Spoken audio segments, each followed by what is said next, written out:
Grand slam for Masters!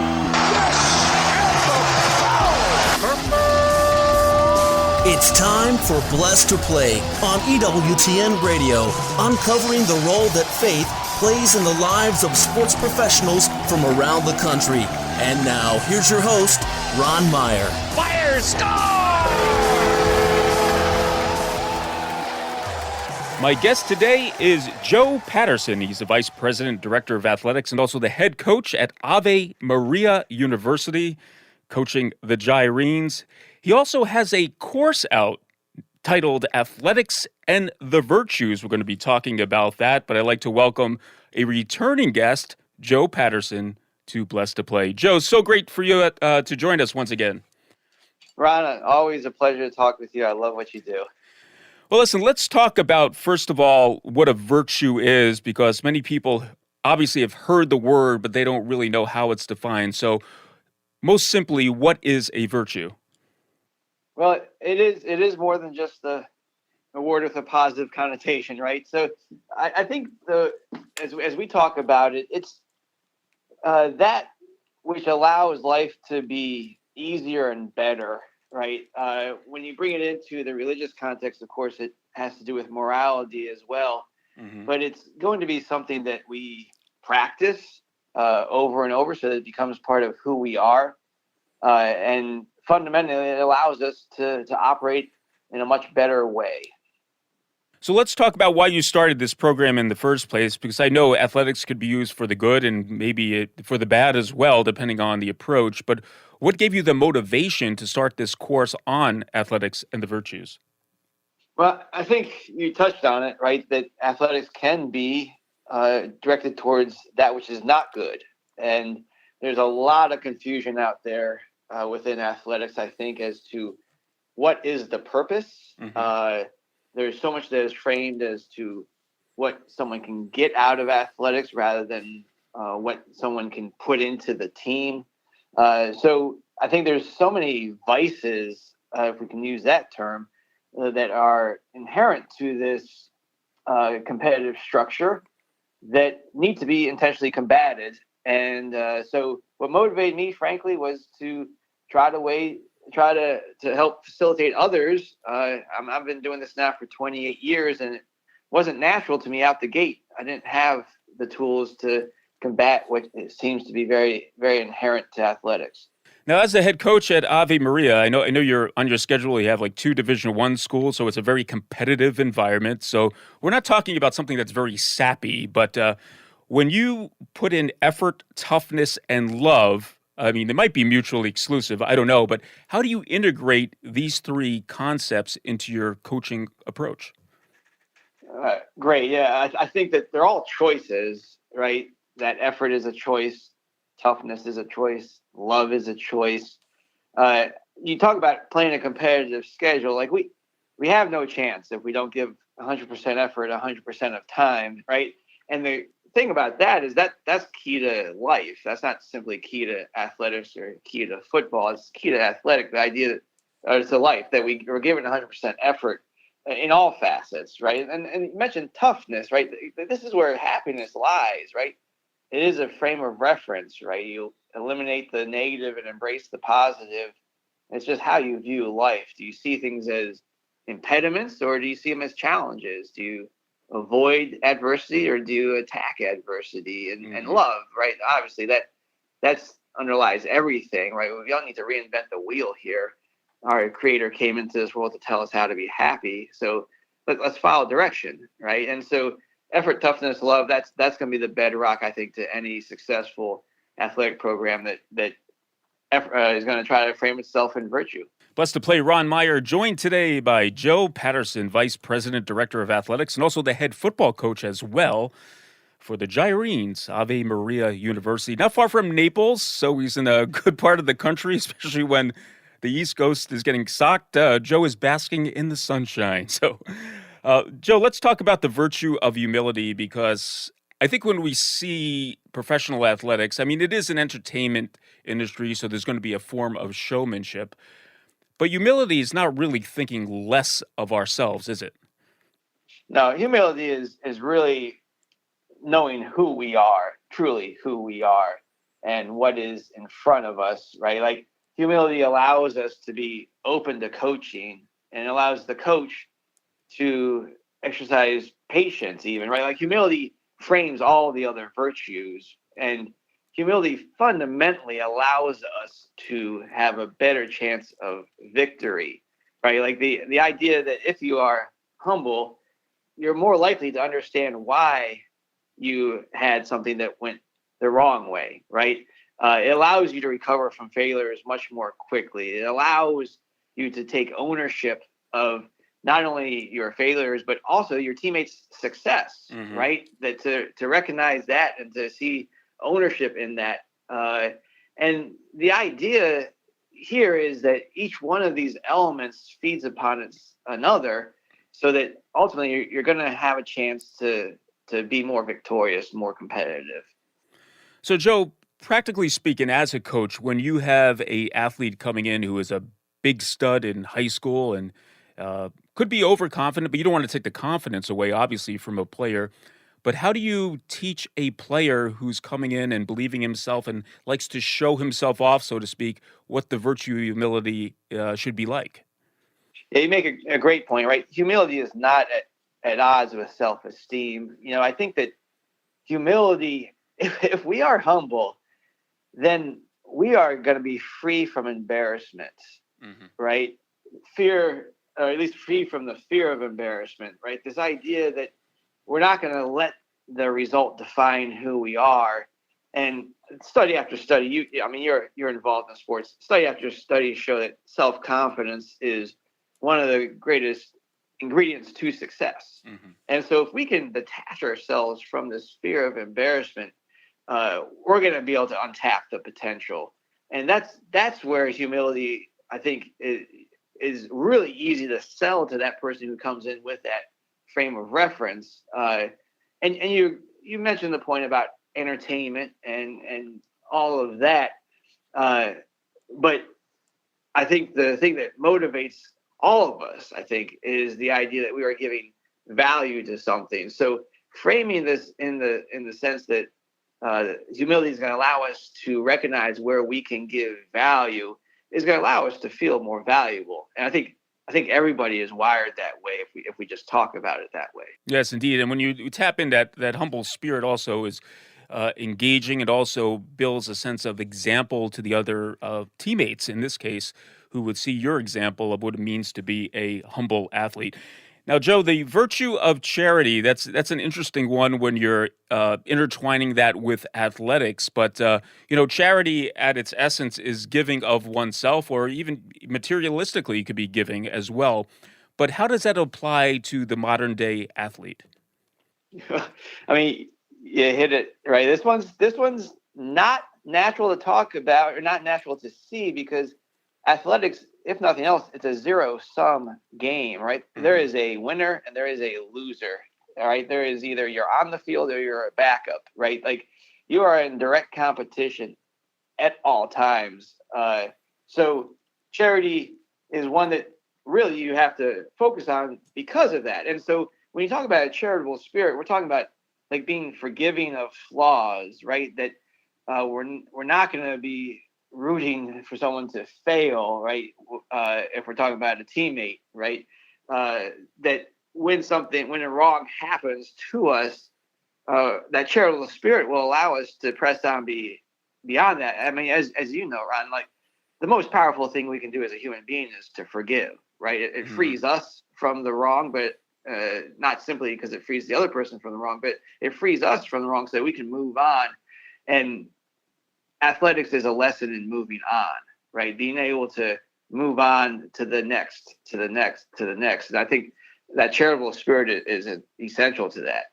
Blessed to play Ron Meyer. Once again, we're chatting with Joe Patterson, Vice President, Director of Athletics at Ave Maria University. He also is the head coach of their football team.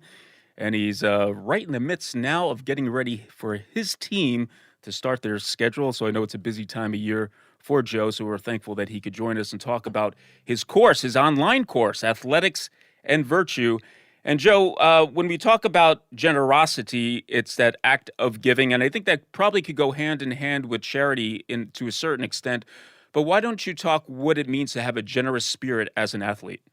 Well, I think it helps to frame it as what it's not, right? So the vice that we're talking about is greed, right? Whether it be this desire for the college scholarship to the point that it pits one teammate against another, or a parent against the coach for playing time, or whatever the case may be.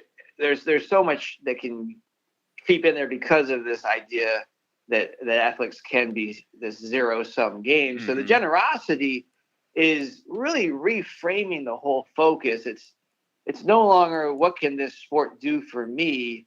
It is now what can I do for my team, right? And this goes back to just what we mentioned previously, because these virtues do overlap to some degree, right? This idea of giving value, right? And as counterintuitive as it may be, that is where we're going to feel the most valuable. And the generous spirit, I think we all know, that everyone takes a step forward with that generosity, right? You get past that pettiness of selfishness, you get past that pettiness of envy, right? And so now, especially if the culture of the team is oriented that direction, we're all capable of so much more with that generous spirit. Yes, indeed. And I wanted to, with generous spirit too, when you have all the, social media, of course, there's all these messages coming to athletes right at their fingertips instantaneously. Do you find as a coach you have to offset some of these non-generous messages and bring your athletes back to a spectrum of generosity? Yeah, it has to be intentional, because I would say that greed not only is excused in athletics, I would say that greed is expected, right? That there is this idea that, what is there for you in this, right? Mm-hmm. And that is the messaging that is constant, right? And we see it at the pro level, but we see it all the way through. And to really talk about this in the sense that no, that is not the expectation, mm-hmm. right? That has become the expectation if we listen to the world and allow this confusion to permeate into that which should be oriented outside of ourselves, right? So yeah, it's intentional. Do you ask them for who they're following and all of that? No, you just keep making the case, because this is like athletics too, in the sense that it's practice, right? And mm-hmm. you have to repeat and give evidence, right? Just like someone's going to buy into your coaching strategy if they become better, right? You just continue to give evidence as to how this is leading to something good. And now it has a chance to become not just a choice, but it becomes a habit, right? It sort of becomes who we are and how we approach things. Yeah, it's definitely a refreshing model to approaching sports, and it doesn't have that utilitarian mindset. So I'm sure what you're saying, these athletes are learning virtue, which is the act of doing good, or the habit of doing good. All right, we'll continue our discussion with Joe Patterson. He's the head football coach at Ave Maria University. We're talking about his course, Athletics and the Virtues, when Blessed to Play returns after this.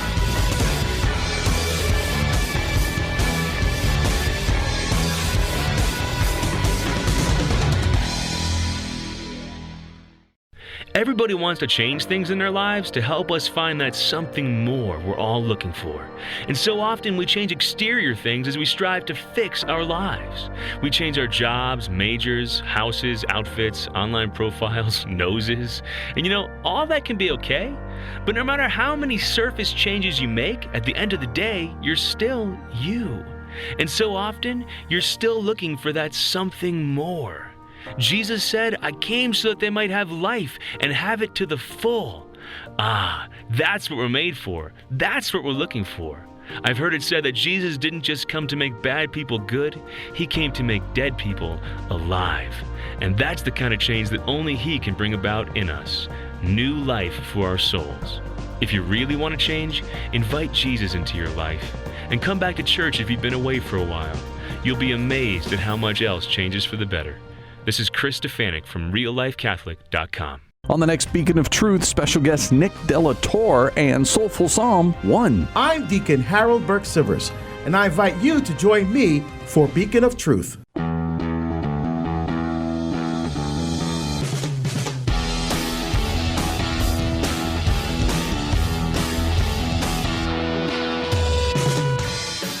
Welcome back to Blessed to Play. Ron Meyer, joined today by Joe Patterson. He's the Vice President, Director of Athletics, and also the head football coach at Ave Maria University in Ave Maria, Florida. And like I mentioned in the first part of the show, Joe's getting ready for the 2024 campaign and has a few Division I schools on his schedule. So very competitive environment there in football. And he's talking about athletics and virtue. In fact, this means so much to Joe that he has an online course, which we're going to direct you to at the end of the show. But I want to pick up on some of these virtues, Joe. And this one, I don't think many head football coaches, well, I shouldn't say that. I haven't heard, I should say, a head football coach talk about the virtue of piety when it comes to athletics. Why don't you touch on that? Well, yeah. So we talk about being intentional about these things. This one really requires intentionality because athletics can just consume time and energy in such a manner, especially if it's a true passion of the athlete or the coach. And so really we're talking about combating sloth, not physical sloth, but spiritual sloth, right? The idea that we are going to be intentional, set aside time, set aside energy for this. And then the great thing about piety, I mean, as you know, like, this is where teammates really can be helpful, right? Because athletics naturally incline us to be religious, right? Whether it's the idea of gaining more confidence through prayer or emotional, psychological support through prayer and relationship with Christ, right? The spirit of perseverance, right? All this can come through active prayer life. But to have that within the context of a team that believes that, and a team that prioritizes that, I think that is the, I don't want to say the secret sauce because it's not secret, right? This to bring the Holy Spirit into the team setting and be very intentional about it, and it gives license to everyone on the team to be open about this and to go forward as brothers and as sisters in Christ. Now, you're obviously coaching at a Catholic institution, but not all of your players are Catholic. So talking about this virtue of piety, you're inviting and you incorporate a prayer community, if you will, amongst the team. Yeah, it's an invitation for sure, right? So we pray before and after every practice. We're going to have a team. We had a team retreat. One of our former players is fifth-year seminarian, so he came down and did a retreat for the team. So you have, and as you would probably guess, you have 7 or 8 daily masses a day here at the university. You have access to all the sacramental life, 24/7 adoration. So it's just part of the fabric of who we are. So there is always this invitation, right? And we are all at different points in our walk with Christ. And like I gain a great amount of spiritual fruit from being a part of this, and so the idea that it's just going to be part of who we are, and then as individuals we're going to pursue it in our own manner, and as God continues to bring us along. Yeah. Well, Joe, let's move on to another virtue, and this one probably is the most challenging for not athletes but men in general in sports because of what we're bombarded with in modern day culture, and that's the virtue of chastity, because there's a lot of messages out there that are detracting from a quote unquote chaste life. But to incorporate that in your athletic program and to talk about that openly, how do you go about that? Well, athletics is about conquest, right? It's about winning, right? And as you alluded to, right, so much right now is having that permeate into the sexual realm, right? And so chastity is changing it from this idea of conquest to the idea of protector, right? That we are protecting the soul of that other person, right? we practice as athletes and as coaches discipline everywhere else in our life, right? Right, and we know that discipline allows us to be better, right? And we know that happiness in life is connected to who we choose as a spouse, right? There's study after study that show that, right? So we should practice as if that's the important thing, right? And that requires strategies, right? You're going to give strategies to the athletes. You're going to give strategies to your fellow coaches. And the first, of course, is prayer, right? This idea that if you're praying in front of Jesus Christ, it's going to be tough to go then treat that other child of God not as a child of God, right? Then another strategy is just identifying temptations and avoiding them, right? Making certain that the person that you're dating has the same views on chastity as you do. And then there's, of course, going back to the team saying that this accountability, this expectation of accountability, right? Too much of this athletic world expects and excuses lustful behavior, right? And so changing that, where the expectation is contrary to that we're going to be protectors, that we're going to practice that discipline because we want to be happy, right? That's critical. And I think you could tie in the virtue of temperance with that. I've heard these saying about delayed gratification, but temperance is such a big part of playing sports. I mean, you have to be disciplined. You can't give in to every impulse to be a successful athlete. And you also have to discipline your life accordingly, whether it be on the nutritional side, the practice side, even the mental game as well. But just talk about that virtue of temperance and how that intertwines with that as well. Yes, great. You mentioned delayed gratification, which, of course, gets us into the realm of patience as well. But temperance is such a big part of it, because if we can't control ourselves, we cannot control our lives, right? And when you frame it, that's a fundamental truth, right? But then you layer onto it, what's its application in a team setting as you go into competition, right? It's going to allow you to endeavor to do something that your opponent might not be able to, right? Because you have practiced this discipline in a manner, right? There is this idea that bigger is better in so many things in athletics, right? But the idea that we can restrain ourselves so that we can give ourselves fully in another capacity, that self-sacrifice, all these other things that come into this, temperance is key, right? How else are you going to endeavor to get through the pain and the suffering that's going to come with any athletic endeavor? Mm-hmm. Yeah, indeed, for sure. And you know what? I'm thinking about you as a coach, as putting myself in your shoes. I mean, Herm Edwards said, right, you play to win the game. So obviously you want to win the game. But Joe, everything you have talked about, there's so much more in the reason why you're a head coach and what you're trying to accomplish in the building of these men.